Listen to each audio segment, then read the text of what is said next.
My neck is starting to hurt. Riding a sport bike makes your neck hurt if you've never ridden a bike before. Oh, is he going home?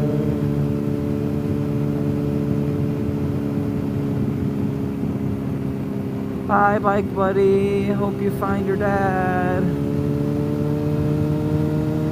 Yeah, if you've never ridden a sport bike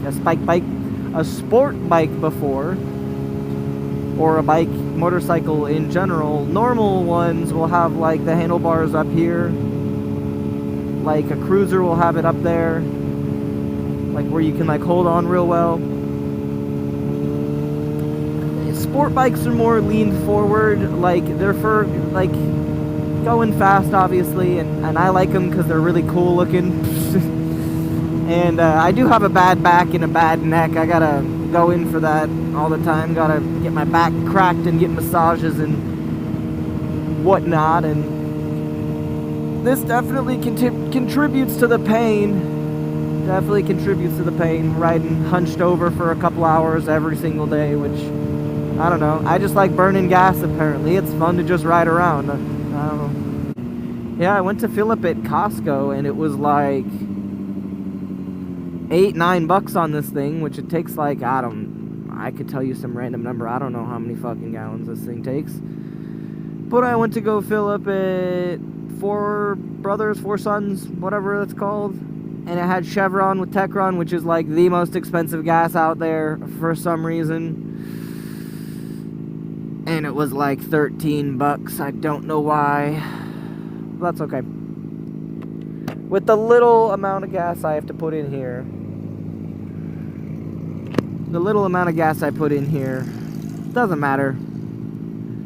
It's not a whole lot of difference. I do try and go to Costco. Like I went to Costco earlier, but they were closed. I swear to... Oh, it's Saturday. They may not be open till 8:30 on Saturdays. Yep. I used to live off of this very road.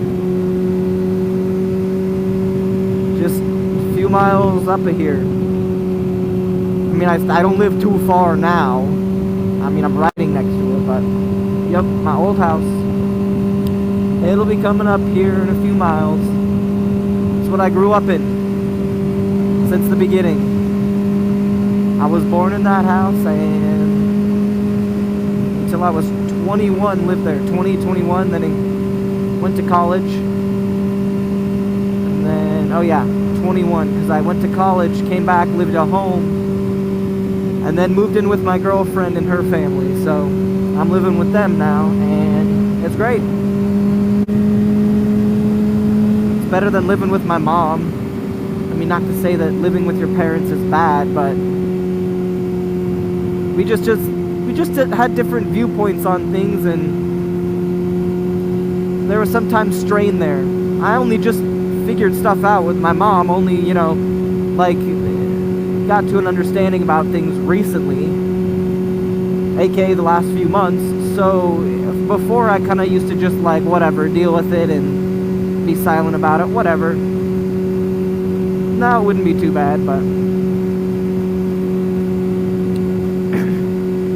I know none of you will know who I'm talking about when I say this, but my brother Garrett is having a baby.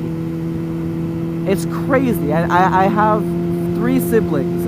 An older sister who's like 32, 33, something like that. Another older sister who's 27, something like that. I'm 24, and my little brother's 21. And so my oldest sister, she has kids, and I'm an uncle already. I know those kids. They're my nieces and nephews. But my brother, he's 21. Holy crap. Holy crap. He's 21 and his girlfriend's pregnant. I mean, good for them. Good old Bell Road. The busiest surface street in all of Arizona. No.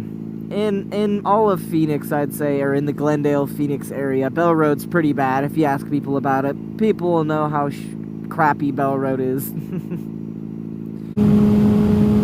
There's preferences on what people like their speedometer and tachometer, aka your RPMs, your tachometer, if it's analog or digital. And lucky enough, when I got this bike, it's exactly what I wanted. An analog tachometer and a digital speedometer.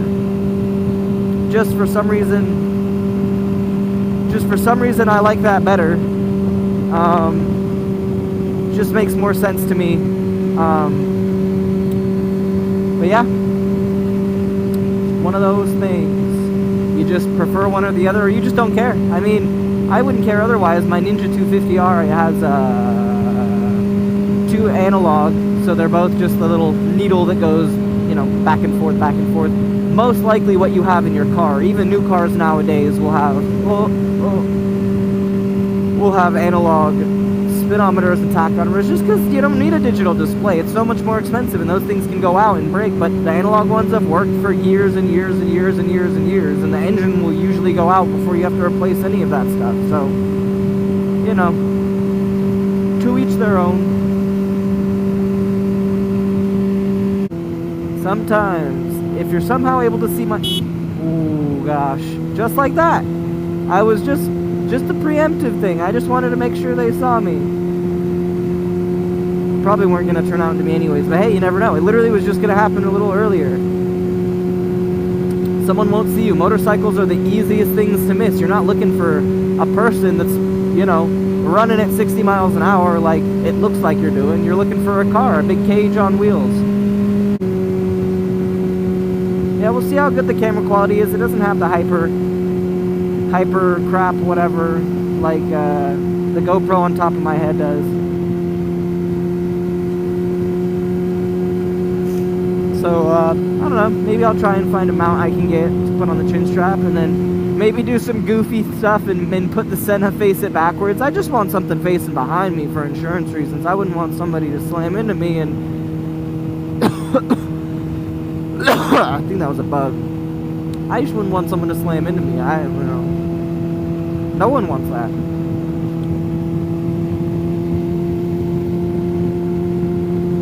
It's getting kind of cold. All I have is my wind blocking layer on underneath my jeans and jacket. Although, I'm not dumb. I don't care what you do. I do not care what you do. But for me, I do not want to have skin grafts if I can help it, if I ever to get into an accident, or I'm just dumb and I fall off my bike. I would not want skin grafts. So I keep armor and you know, mesh lined, you know, whatever it is. It's like Kevlar lined riding jacket and jeans or something that don't eat away, or, you know, whatever. And even your shoes. I feel like people don't think about the shoes. You gotta have good riding shoes, because those are what touch the ground. If you're wearing Converse, it's just gonna eat away, and the moment you hit the ground, if it isn't covering your ankles or held onto your ankles, your shoe can pop off and your foot's all cut up. So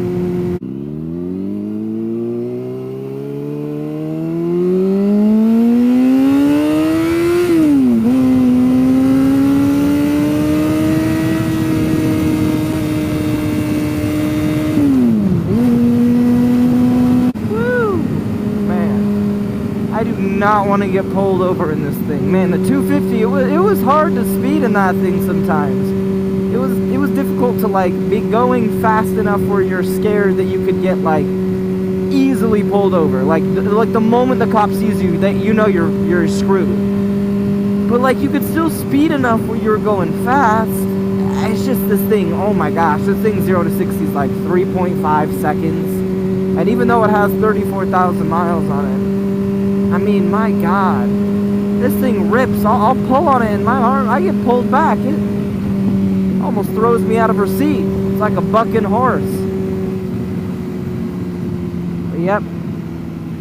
Well, I'm going home. Yeah, we'll see if any of this audio recorded at all, and we can see if we can hear me. And if we can hear me, I'll think about putting this on the YouTubes. Yeah, if you guys like the content, please like and subscribe. Have a good one. See ya.